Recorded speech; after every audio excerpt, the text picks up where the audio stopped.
on. Wow. And to make that happen, we're planning some very special variations of it, shall I say, with exciting things that might only occur for one or two editions, and then kind of a rotating plan. Yes. Designing the book is sort of like designing an automobile. You have to have something new each year to keep your customers coming back, and that's what we try to do.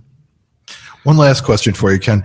One of our listeners who's in the audience today, Barry Swan from Round Lake, Illinois, has asked, with the ever-increasing usage of online resources, do you think that there will ever be an online Red Book? Yes, probably. Yes. Probably so. That may even be in the works. We don't know that. Okay, very cool.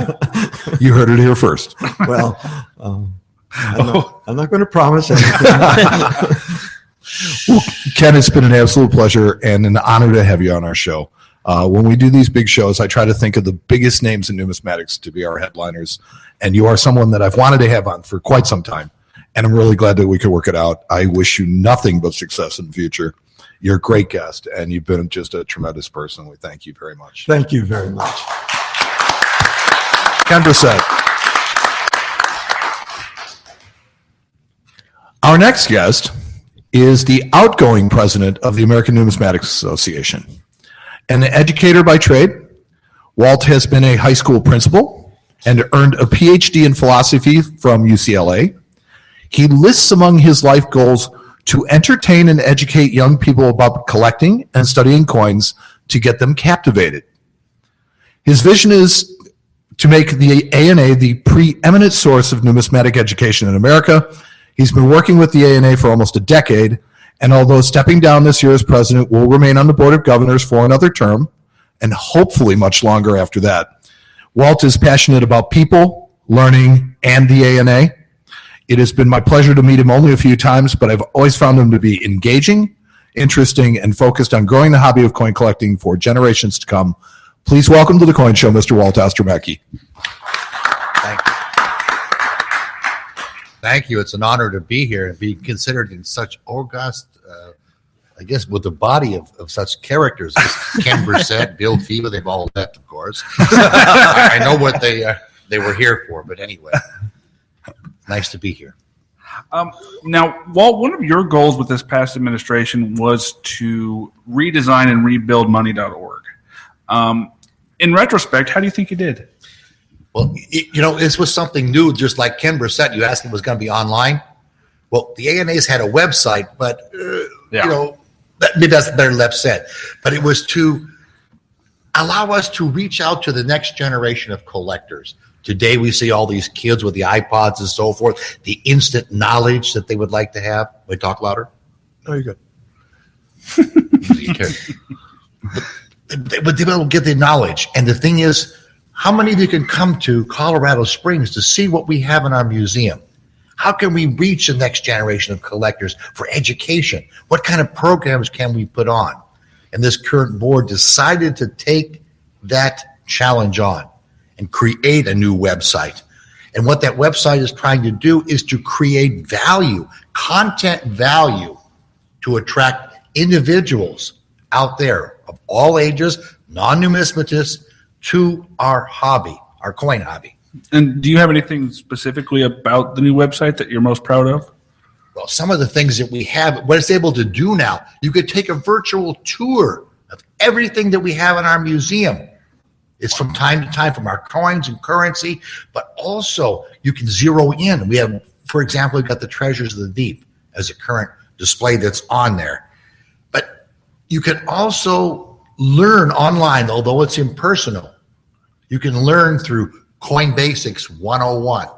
We've got a diploma program online. So these are features we weren't able to do through. And we also have those of you that like blogs, that like communities. We have all this on our website now too. So these are a little bit of value that people can take and expand their knowledge within the hobby. And I think you ask, are we tweaking it? This is an ongoing project. Realize the new website, when I pushed that button, I thought, No disrespect to anybody. There's going to be like an Obamacare. We were going to crash the website. And that transfer from the old to the new occurred on August 2nd. So after 1 year, how do we stand? I think is what you're asking too, if I'm not mistaken. You know, what have we done? Where are we going? We're still tweaking it. We're adding new things all the time that are being developed.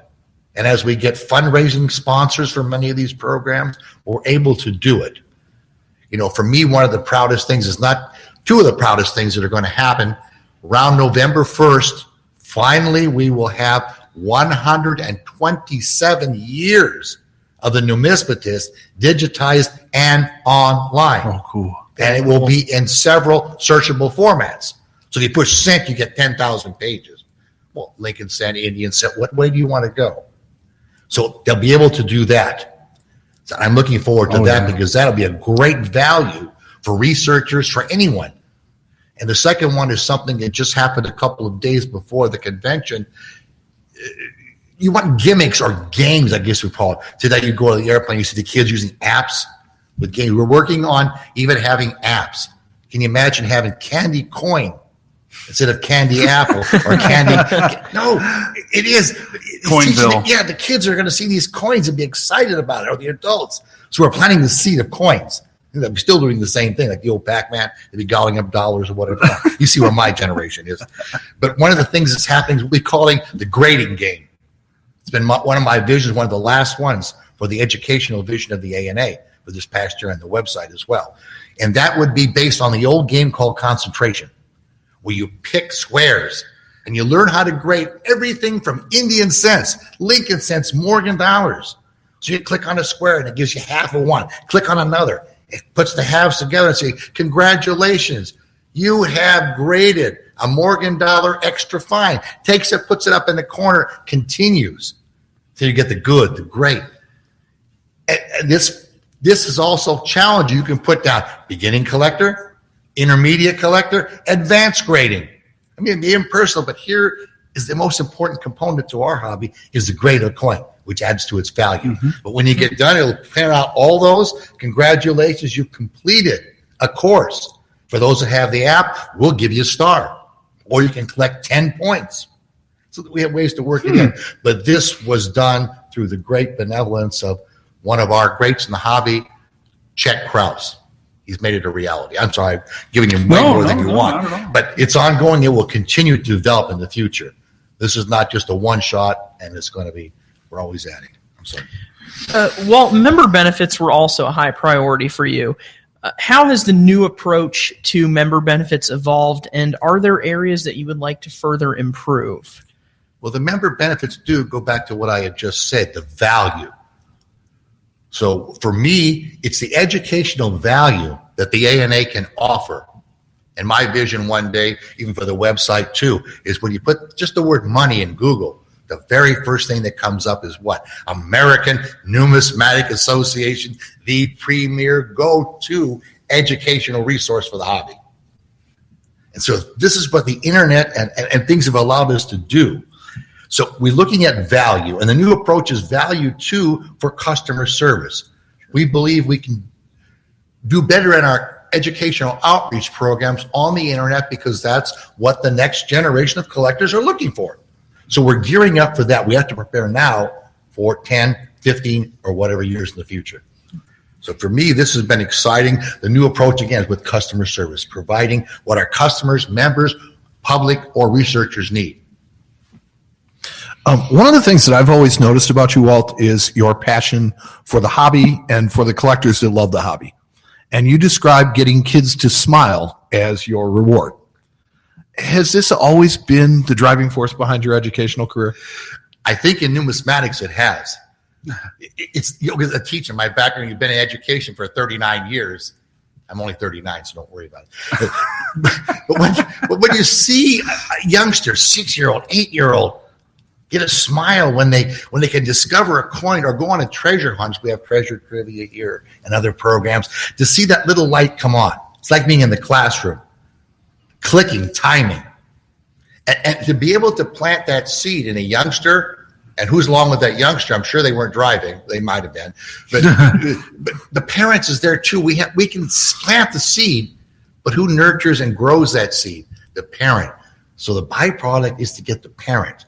And for me, as I said, every time my kid smiles, look, I got these 10 treasure items. They come up and show you. Well, I know where they are. I put them out there. But it's so fun. They'll show you, look what I got. Oh, I got an Indian set. I got a Buffalo nickel. And they're just so excited about it. So to me, that plants a very favorable seed for the future generation of collectors. And again, that's what my goal has been. Another thing that we thought about was, what do you think that we as ANA members can do to help grow the hobby and ensure a strong organization for generations to come? Well, and again, my thing would be that I'll deny it, but don't just shove an application, say, join this. Talk to them about what we are all about. We're an educational event. We're going to help you learn and grow into the fascinating hobby, the fun hobby of coin collecting. So this is what I like, rather than saying, well, here, take a membership application and join, therefore you'll learn. I like us to learn first. Because when you learn best, when you know, you're more willing to join. And that will help. That's a different approach to membership in the future. But when your kids go to school, they get homework, they learn something each day. And so they learn first, then they get a grade, A, B, C. Well, we won't go on beyond that. But to me, for us to be able to talk about it, and I'll make a commercial for an airline, ANA, Southwest Airlines. I love flying Southwest. And I always have my elongates as president or vice president or a member of the board. And I always give them out to the flight attendants or captains or whatever's there when we're departing. And they get a kick out of it. I remember being on a flight recently to Atlanta. And I was giving them out to the flight attendants as they were serving their peanuts and so forth.